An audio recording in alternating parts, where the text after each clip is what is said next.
ಸಿರಗುಪ್ಪ ತಾಲೂಕಿನ ತೆಕಲಕೋಟೆ ಪಟ್ಟಣದ doctor B R Ambedkar ಅವರ 69ನೇ ಮಹಾಪರಿನಿರ್ವಾಣ ದಿವಸ್ ಸಂವಿಧಾನ ಶಿಲ್ಪಿ ಡಾಕ್ಟರ್ ಬಿಆರ್ ಅಂಬೇಡ್ಕರ್ ಅವರ ಭಾವಚಿತ್ರವನ್ನ ಹಿಡಿದುಕೊಂಡು ಮೌನದ ಮೂಲಕ ಮೇಣದ ಬತ್ತಿಯ ದೀಪವನ್ನ ಹಿಡಿದುಕೊಂಡು ತೆಕ್ಕಲಕೋಟೆ 12ನೇ ವಾರ್ಡ್ ಎಸ್ಸಿ ಕಾಲೋನಿಯಿಂದ ಹಳೆ ಪೊಲೀಸ್ ಠಾಣೆ ಮುಂಭಾಗದಿಂದ ತೆಕ್ಕಲಕೋಟೆ ಬಸ್ ಸ್ಟಾಪ್ ಹತ್ತಿರ ಡಾಕ್ಟರ್ ಬಿಆರ್ ಅಂಬೇಡ್ಕರ್ ಸರ್ಕಲ್ ವರೆಗೆ ಮೌನವಾಗಿ ಕಾಲು ನಡಿಗೆ ಮೂಲಕ ಬಂದು ಡಾಕ್ಟರ್ ಬಿಆರ್ ಅಂಬೇಡ್ಕರ್ ಅವರ ಭಾವಚಿತ್ರಕ್ಕೆ ಪುಷ್ಪಾರ್ಚನೆ ಸಲ್ಲಿಸಲಾಯಿತು. ಅಂಬೇಡ್ಕರ್ ಪರಿನಿರ್ವಾಣ ಕಾರ್ಯಕ್ರಮದಲ್ಲಿ ಮಾತನಾಡಿದ ದೊಡ್ಡ ಪರಮೇಶಪ್ಪ, ಡಾಕ್ಟರ್ ಬಿಆರ್ ಅಂಬೇಡ್ಕರ್ ಅವರು ಅಸಮಾನತೆ ಅಳಿಸಲು ಸಂವಿಧಾನ ಎಂಬ ಬೆಳಕನ್ನು ಕೊಟ್ಟಿದ್ದಾರೆ. ಅದನ್ನು ಉಳಿಸಿಕೊಳ್ಳುವುದು ಎಲ್ಲರ ಕರ್ತವ್ಯ.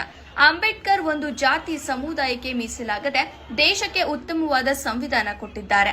ಮತ್ತಷ್ಟು ಎಚ್ಚರವಾಗಿರಿ ಎಂದು ಅವರು ಹೇಳಿ ಹೋಗಿದ್ದಾರೆ. ಅಸಮಾನತೆಯನ್ನು ಅಳಿಸಲು ಎಲ್ಲರೂ ಸನ್ನದ್ಧರಾಗಬೇಕಿದೆ. ಚಿಕ್ಕಂದಿನಿಂದಲೇ ಸಾಕಷ್ಟು ಅವಮಾನ, ನೋವು, ಹಿಂಸೆಗಳನ್ನು ಅನುಭವಿಸಿದ ಡಾಕ್ಟರ್ ಬಿಆರ್ ಅಂಬೇಡ್ಕರ್ ನಮ್ಮ ಜನಕ್ಕೆ ಇಂತಹ ಸಂಕಷ್ಟ ಎದುರಾಗಬಾರದೆಂದು ಬಲಿಷ್ಠವಾದ ಸಂವಿಧಾನ ರಚಿಸಿ ದೇಶಕ್ಕೆ ಕೊಡುಗೆಯಾಗಿ ನೀಡಿದ್ದಾರೆ. ಸಂವಿಧಾನದ ಆಶಯಗಳಿಗೆ ಎಲ್ಲಿಯೂ ಧಕ್ಕೆಯಾಗಲು ಬಿಡಬಾರದು ಎಂದು ಹೇಳಿದರು. ವರದಿ ಮಲ್ಲಿಕಾರ್ಜುನ ಕಸ್ತೂರಿ, TV news.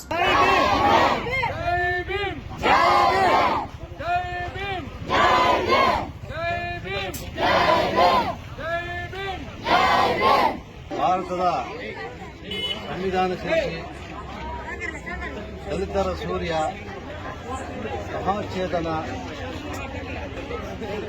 Doctor B R Ambedkar ಅವರ ಇಂದು ಪರಿನಿರ್ವಾಣ ದಿನ.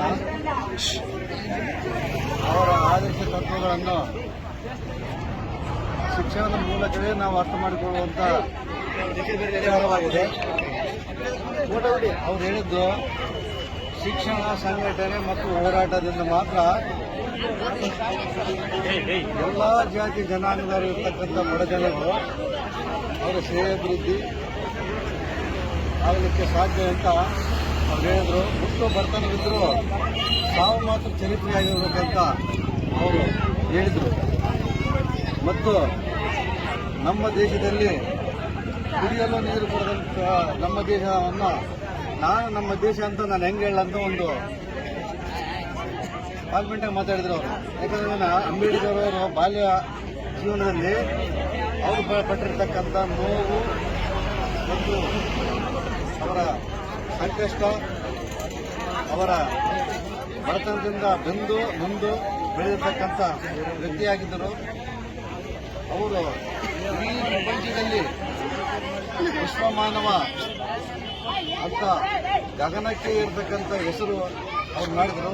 ನಾವು ಕೂಡ ಪ್ರತಿಯೊಬ್ಬರು ಎಲ್ಲ ಜಾತಿಯ ಜನಾಂಗದವರು ಮಕ್ಕಳನ್ನು ತಪ್ಪದೇ ಶಾಲೆಗೆ ಕಳಿಸಿ ಶಿಕ್ಷಣವಂತರನ್ನಾಗಿ ಮಾಡಿ. ಶಿಕ್ಷಣದಿಂದ ಮಾತ್ರ ನಾವು ಏನಾದರೂ ಸಾಧಿಸಲು ಸಾಧ್ಯ. ಜಗತ್ತನ್ನೇ ಬದಲಾಯಿಸಲು ನೀವು ಬಳಸಬಹುದಾದಂಥ ಒಂದು ಗಂಭೀರವಾದಂಥ ಆಯ್ಕೆ ಅಂದರೆ ಶಿಕ್ಷಣ ಅಂತ ಒಂದು ಅಂಬೇಡ್ಕರ್ ಹೇಳಿದರು. ಶಿಕ್ಷಣದ ಬಂದರೆ ಜಗತ್ತನ್ನೇ ಗೆಲ್ಲಬಹುದು. ಶಿಕ್ಷಣದಿಂದಲೇ ವಿಶ್ವವನ್ನು ಬೆಳಕು ಮಾಡುವಂಥ ಒಂದು ಚೇತನವನ್ನು ಅವರು ಹೇಳಿದರು. ಇಂದು ನಾವೆಲ್ಲರೂ ಅವರ ಆದರ್ಶ ತತ್ವವನ್ನು ಅಳವಡಿಸಿಕೊಂಡು ಪ್ರತಿಯೊಬ್ಬರು ಕುಟುಂಬದಲ್ಲಿ ಇದು ರಾಷ್ಟ್ರೀಯ ಹಬ್ಬ ನಾವು ಆಚರಣೆ ಮಾಡೋದು. ಹುಲಿಯಮ್ಮ, ಮಾರಿಯಮ್ಮ, ದ್ಯಾವಮ್ಮ ಇಂತಹ ಹಬ್ಬಗಳನ್ನು ನಾವು ಭಾರಿ ಗಂಭೀರದಿಂದ ಮತ್ತು ವಿಜೃಂಭಣೆಯಿಂದ ಆಡೋದನ್ನು ಆಚರಣೆ ಮಾಡ್ತಿದ್ದೀವಿ.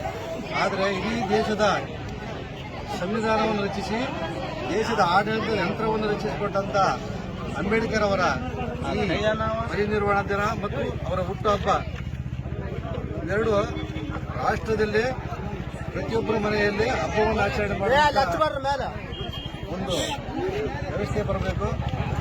ಇದರಿಂದ ಅಂಬೇಡ್ಕರ್ ಅವರು ಮಾಡಿರ್ತಕ್ಕಂಥ ಮತ್ತು ಅವರ ಸಾಧನೆಗಳನ್ನು ನಮ್ಮ ಮಕ್ಕಳು ಅವರ ಬಗ್ಗೆ ಪುಸ್ತಕಗಳು ಆ ಪುಸ್ತಕಗಳನ್ನು ಸರಿಯಾಗಿ ಓದಬೇಕು. ಅವರ ಆದರ್ಶಗಳನ್ನು, ತತ್ವಗಳನ್ನು ಅಳವಡಿಸಿಕೊಂಡು